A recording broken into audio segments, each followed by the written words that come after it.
Hi guys, I am here to talk to you about land and water forms today. So we have work in the primary class that you may recall where you might have made some land and water forms using your clay in some containers, or sometimes the primary classes will have land and water forms that are already kind of made out of plastic for you to pour water in and notice the differences between the different types of landforms. Land and water forms number 1, which is what we're going to talk about today, mostly talks about land and not so much about water. So we're going to get right to it, and we're going to start with the plain. So as you can see here, a plain is a broad area of relatively flat land. And in many places, rivers are surrounded by plains. Grassy plains, like the one you see here, can be excellent places for cattle to graze because they are wide and flat.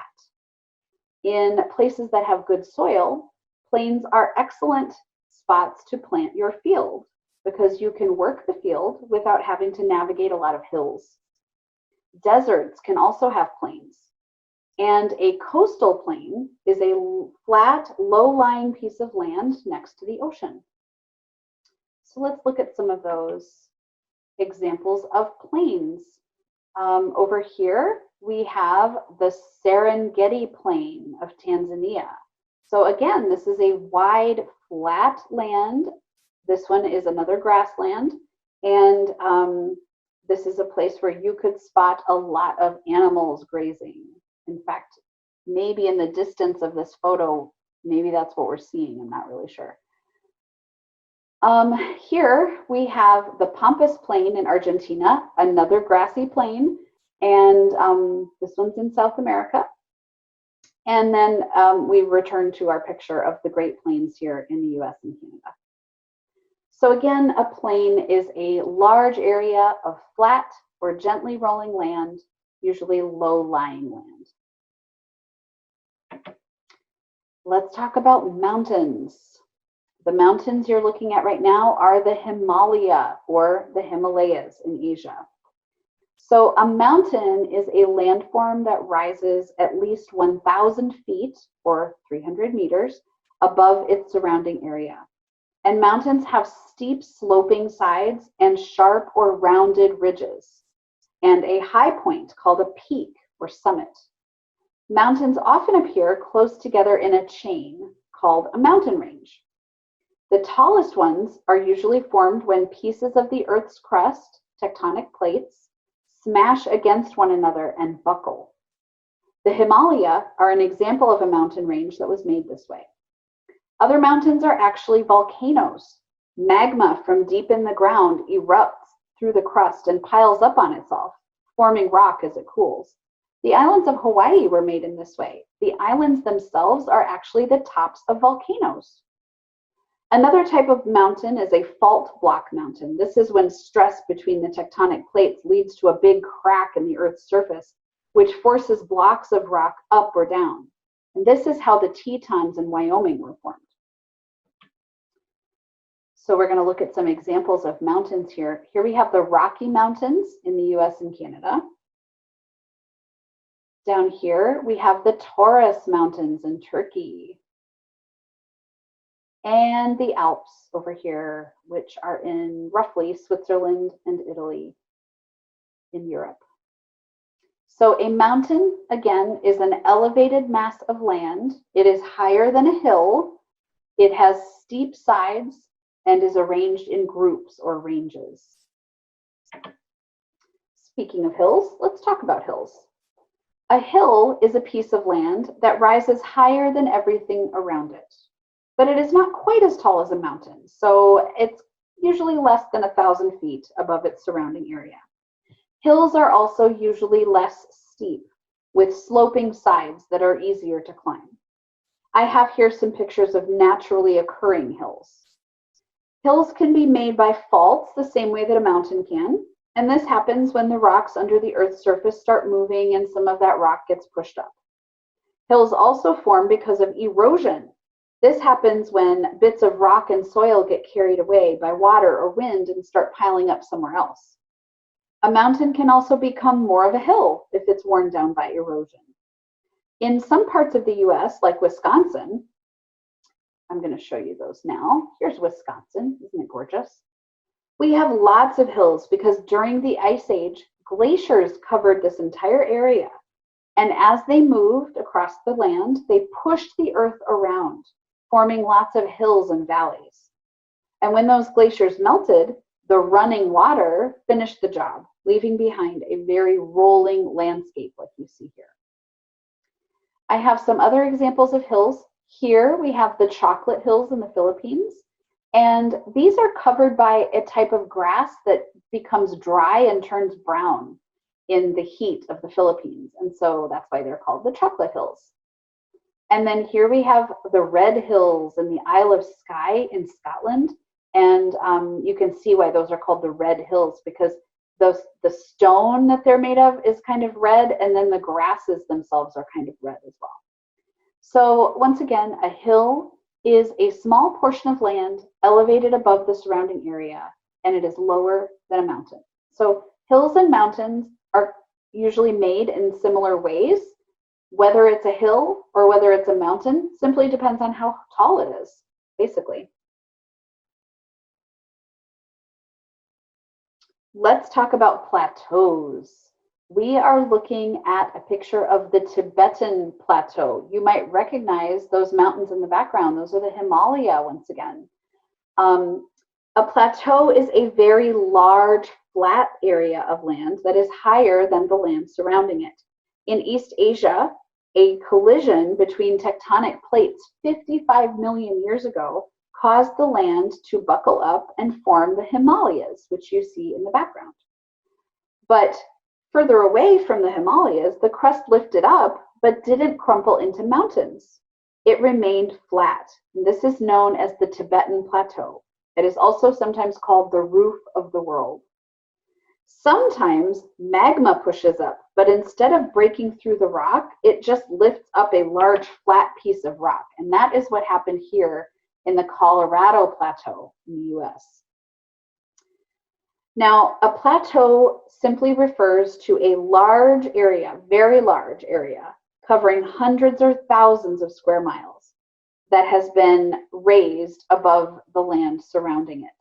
And usually it will have a steep section on one side. It doesn't necessarily have a steep drop off all around it. So you can see a few places here where it drops off suddenly, but in general, it's a large, flat, continuous piece of land.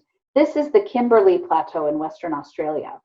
And down here, we have the Waterberg Plateau in Namibia.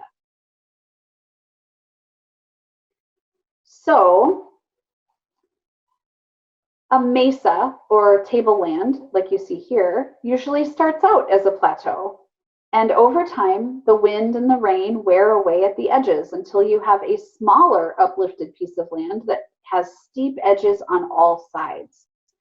Mesa is the Spanish word for table. I bet you knew that.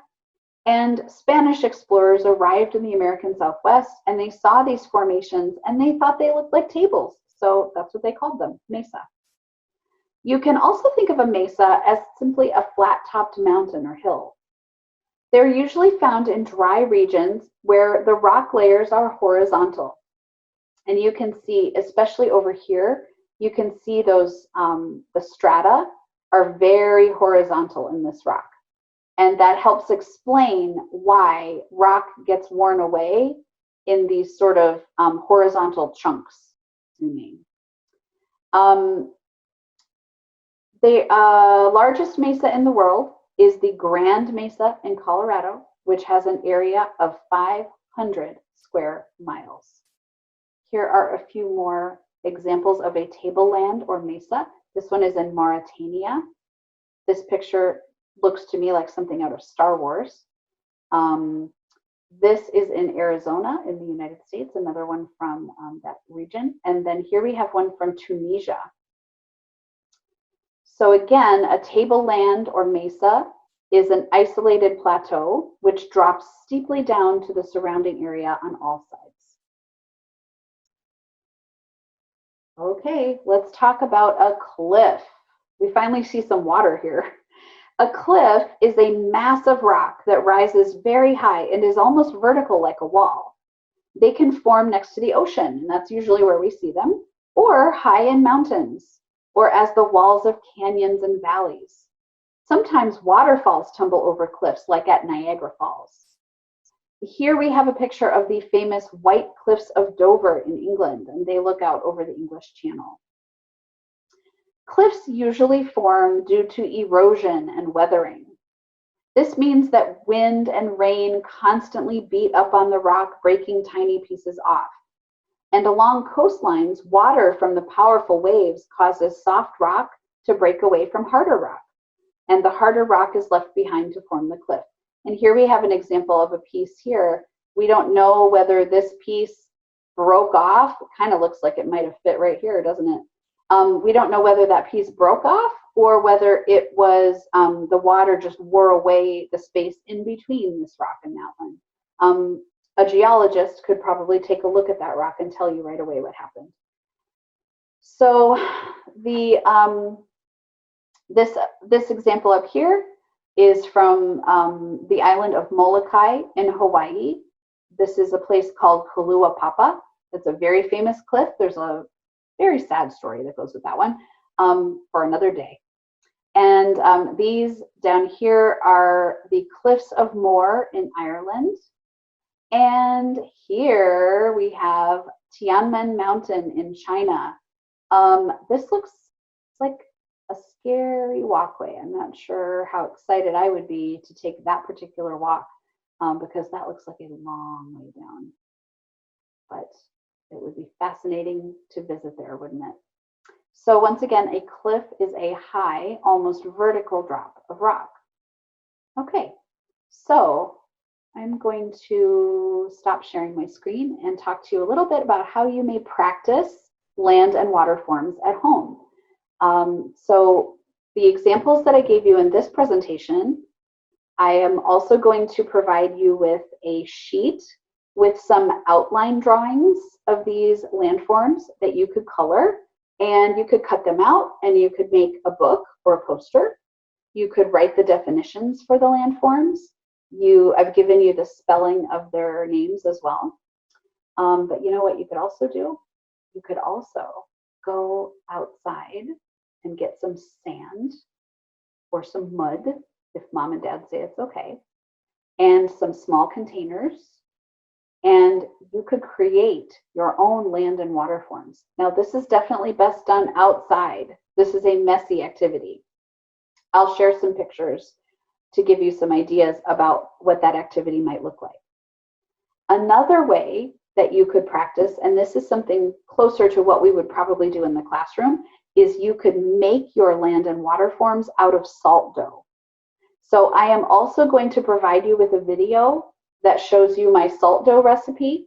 You're going to get to watch me make some salt dough. And I also went ahead and made some landforms with my salt dough that I will show you here. So I hope you get some good ideas about how to practice with land and water forms. And I'm going to get busy making another presentation, Land and Water Forms Part 2. Okay, have fun with this one.